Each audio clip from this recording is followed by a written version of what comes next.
O que você quer dizer com "você não tem as chaves"? A casa está vazia. Isso não pode estar certo, eu disse, enquanto meus dedos ficaram brancos de tanto segurar o telefone. O vizinho do outro lado da rua me observava da varanda, vendo-me andar de um lado para o outro em frente ao que costumava ser a minha casa. Meu nome é Jaqueline Moraes e eu tinha acabado de dirigir por 4 horas, da universidade até Nova Petrópolis, para passar as férias de inverno. Mas, ao chegar, encontrei a minha casa de infância com uma placa de "Vende-se" cravada no gramado da frente. As janelas estavam nuas, sem cortinas, sem móveis à vista. 3 sacos de lixo pretos estavam deixados na varanda como visitantes indesejados. Quando abri um deles, vi minhas roupas, meus livros, fragmentos da vida que deixei para trás quando fui para a faculdade. Seu pai disse que você deveria ter ligado antes, disse meu tio Tomé, com a voz hesitante do outro lado da linha. Eles se mudaram na semana passada. Não te avisaram? Não, a palavra mal passou pelo nó na minha garganta. Eles não disseram nada. Desliguei e liguei para meu pai. Cada chamada parecia uma eternidade. Alô? Disse ele, com uma voz plana e sem emoção. Pai, a casa está vazia. Há sacos de lixo com as minhas coisas na varanda. O que está acontecendo?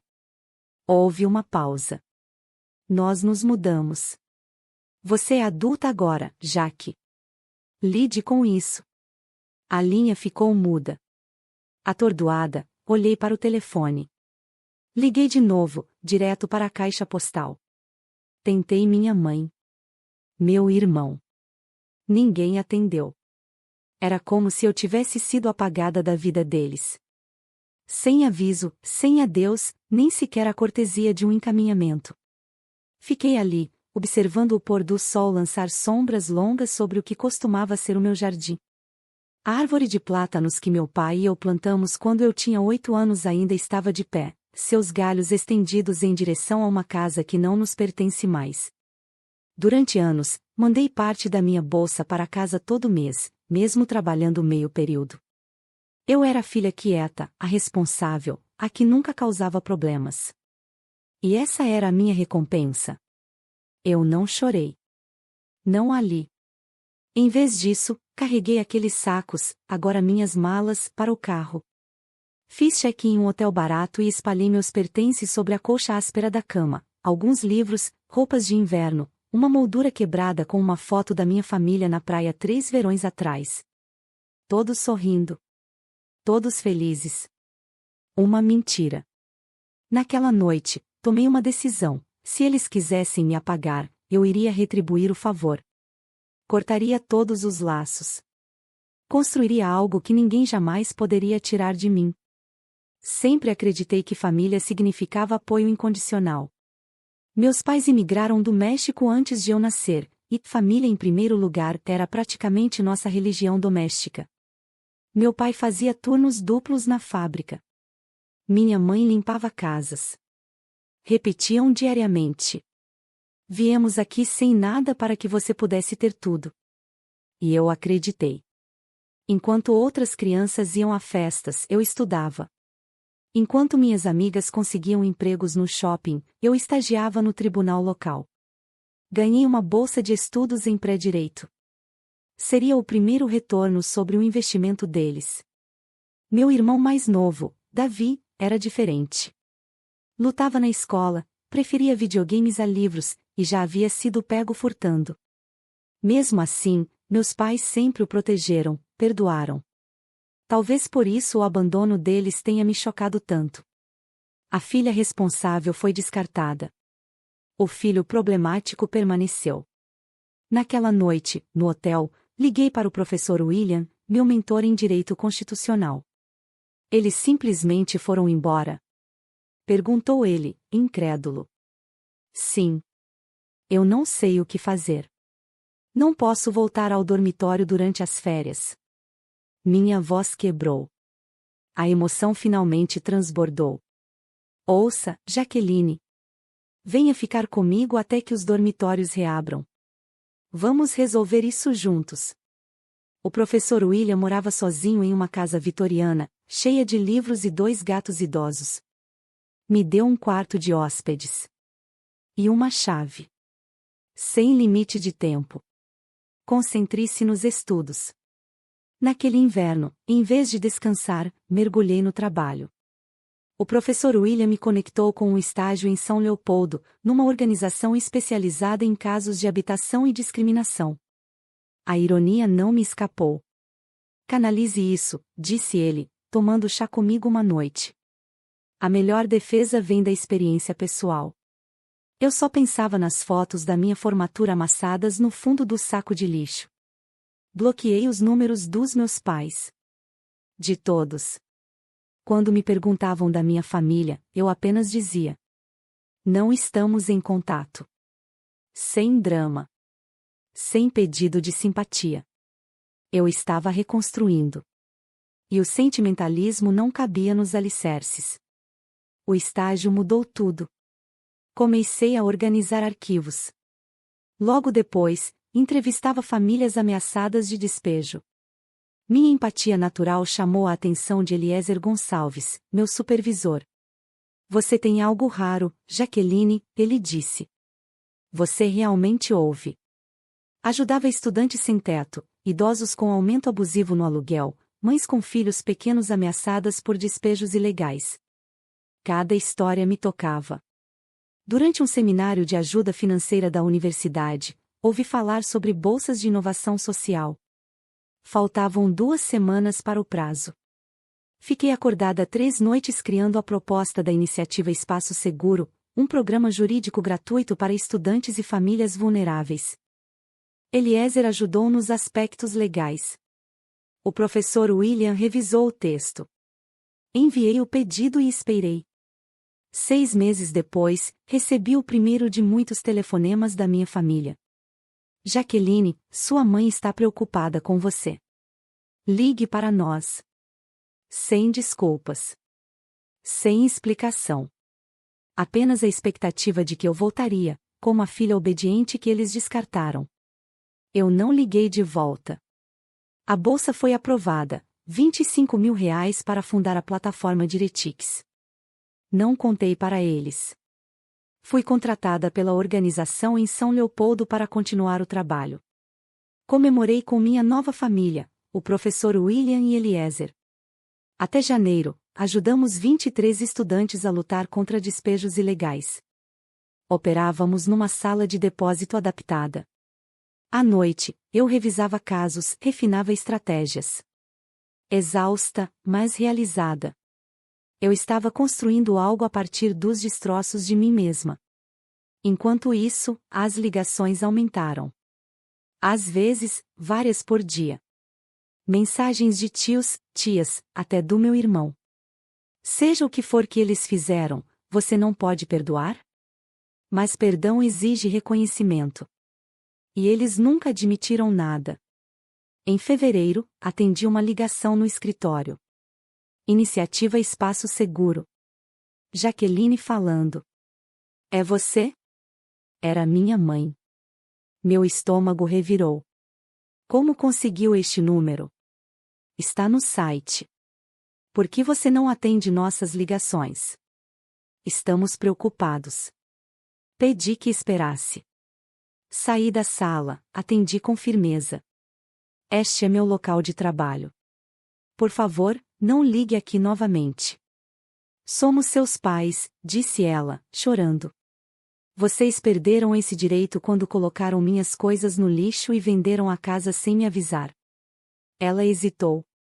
Tivemos problemas financeiros, estávamos envergonhados. Seu pai não queria que você soubesse. Meu tom suavizou.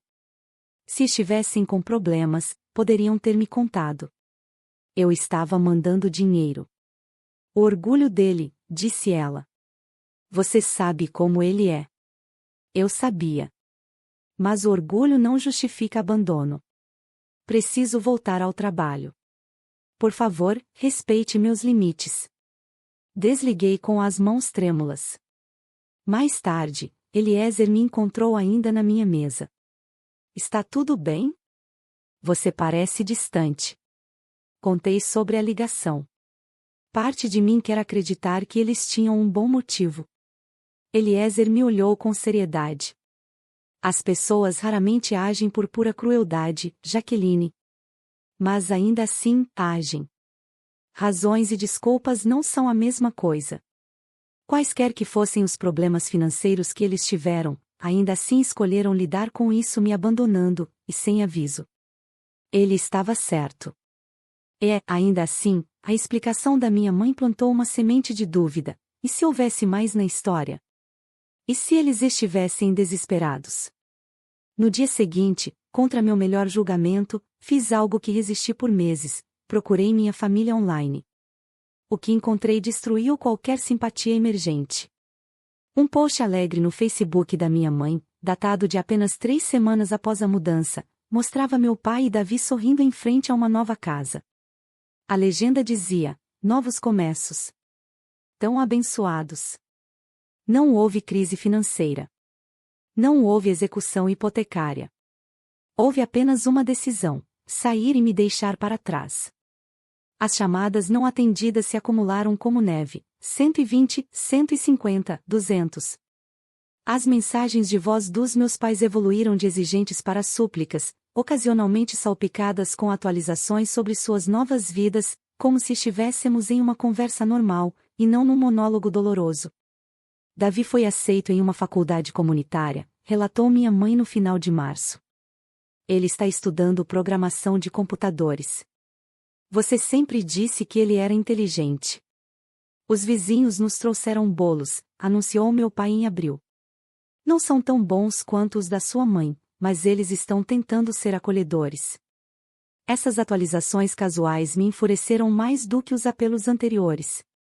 Eles estavam vivendo suas vidas, formando novas conexões, celebrando marcos, enquanto eu ainda tentava processar o trauma do abandono. Enquanto isso, a iniciativa Espaço Seguro ganhava atenção. Um jornal local publicou um artigo sobre nosso trabalho, entrevistando vários estudantes que ajudamos. O jornal da universidade seguiu com um perfil meu, destacando minha abordagem inovadora à justiça habitacional. Esses pequenos holofotes aumentaram nossa carga de casos dramaticamente. Precisamos de mais recursos, eu disse a Eliezer certa tarde, gesticulando para nossas pastas de entrada transbordando. Mais voluntários. Mais espaço. Mais financiamento. Talvez eu tenha uma solução, ele respondeu. A Fundação Liberdade está aceitando propostas para seu evento social anual de concessões em justiça. O prêmio é substancial, o suficiente para contratar funcionários e alugar escritórios adequados. O processo de inscrição foi exaustivo. Passei semanas elaborando e refinando nossa proposta, reunindo depoimentos de clientes e compilando dados sobre insegurança habitacional entre estudantes. O documento final tinha 47 páginas, detalhando a missão da Diretix, a metodologia e os impactos mensuráveis. 2 dias após a submissão, recebi uma ligação de um número desconhecido com o código de área da minha cidade natal. Alô? Respondi, cautelosa. Jaqueline? É a senhora Fernandes, da porta ao lado. Nosso antigo vizinho. Eu não falava com ela desde o dia em que encontrei a casa vazia. Espero que não seja incômodo ligar. Seu irmão me deu seu número. Ele disse que talvez você não atendesse se visse o nome deles no identificador de chamadas. Minhas defesas subiram imediatamente. Se isso é sobre se reconectar com meus pais, não? Não diretamente, ela interrompeu. É sobre a casa. Sua antiga casa. Alguém invadiu ontem à noite. A polícia acha que estavam procurando objetos de valor.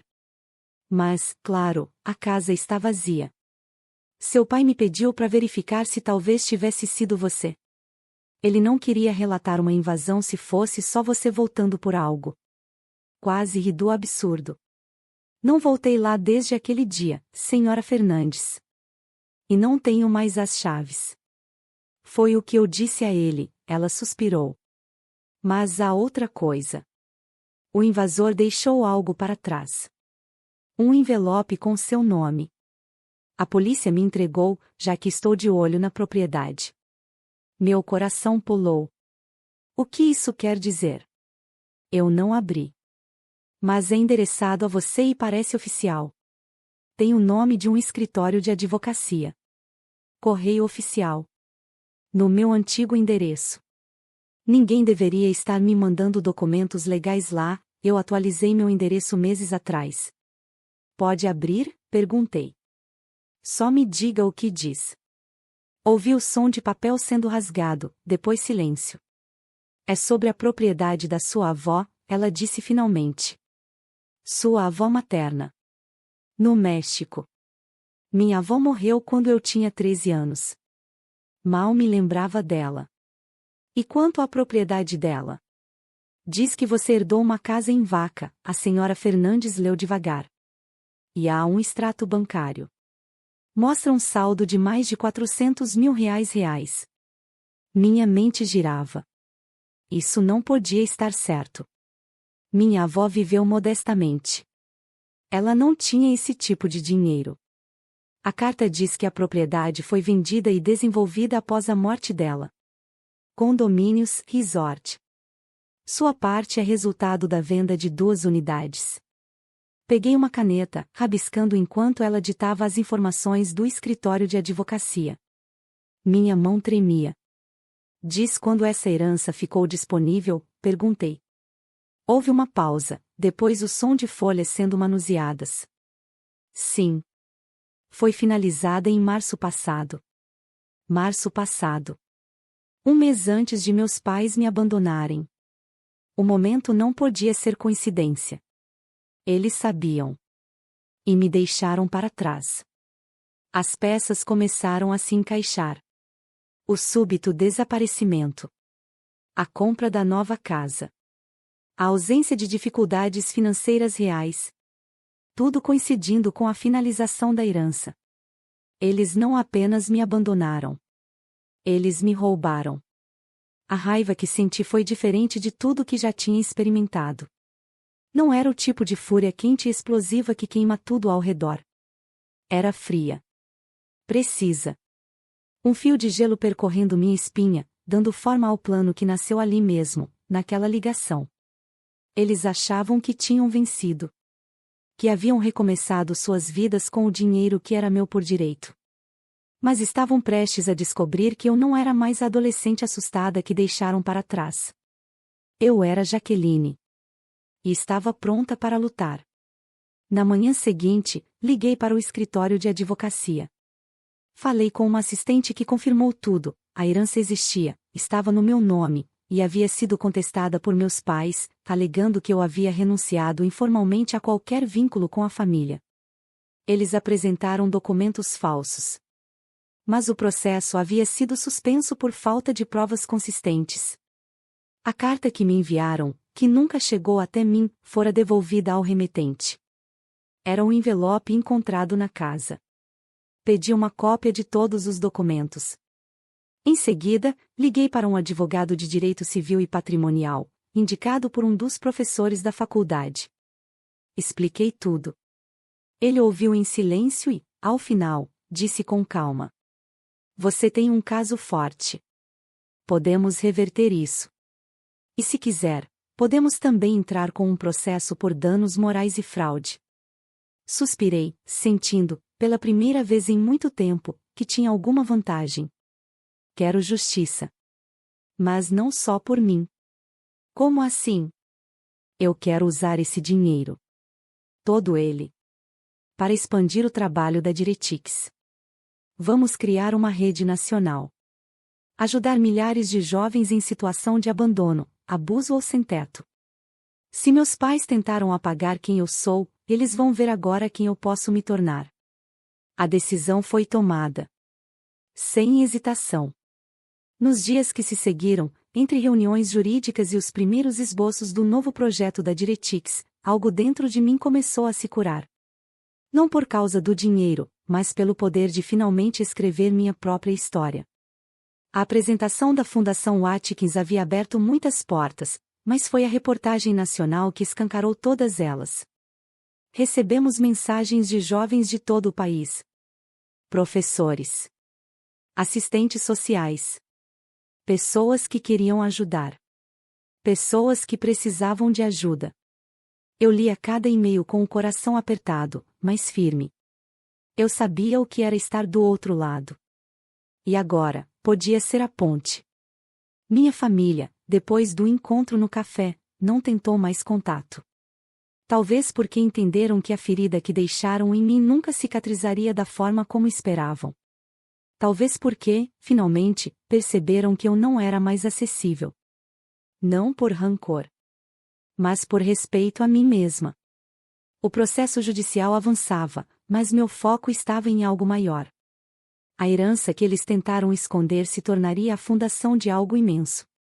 Um legado que não era deles. Era meu. Da minha avó, que sem saber me deu as ferramentas para reconstruir o que eles destruíram. Na primeira sede oficial da nova Diretix, pendurei um quadro na parede. Era uma foto do nosso primeiro grupo de voluntários. Gente como eu. Gente que transformou dor em ação. E naquele espaço, naquele exato ponto entre o passado e o futuro, prometi a mim mesma, nunca mais medirei meu valor pelos olhos de ninguém. Não sou o que me fizeram. Sou o que escolhi ser. E eu escolhi ser livre. Nos dias seguintes, mergulhei no trabalho com uma energia diferente. A dor ainda existia, mas tinha mudado de forma. Deixou de ser um peso e virou combustível. A Diretix crescia, se fortalecia, ganhava voz. E junto com ela, eu também. A reportagem foi ao ar e, de repente, minha história não era mais só minha. Era de milhares. Gente que viveu o abandono, que sobreviveu ao descaso, que carregava silêncios parecidos com os meus. E, de algum modo, saber disso me fez sentir menos sozinha. Meus pais não ligaram mais. Não sei se foi arrependimento ou orgulho ferido. Talvez os dois. Mas, sinceramente, não importava mais. Algumas respostas a gente precisa aprender a viver sem. E tudo bem. Na sede nova da Diretix, enquanto organizávamos os primeiros atendimentos da nova fase, Eliezer me entregou uma cópia emoldurada do nosso primeiro panfleto. O papel estava amarelado, com falhas na impressão. E ainda assim, era bonito. Era o começo de tudo. Sorri. Não porque tudo estava resolvido. Mas porque, enfim, eu sabia quem eu era, e quem eu não precisava mais ser. E assim, Jaqueline encontrou a força que nunca soubera que tinha. Não é sobre a dor do abandono, é sobre o poder de recomeçar, de se reconectar consigo mesma, de transformar o desespero em um novo começo. Porque, quando os outros te deixam, é a sua própria coragem que te guia para a frente. E, acima de tudo, você percebe que, muitas vezes, o único amor que você precisa é o seu próprio.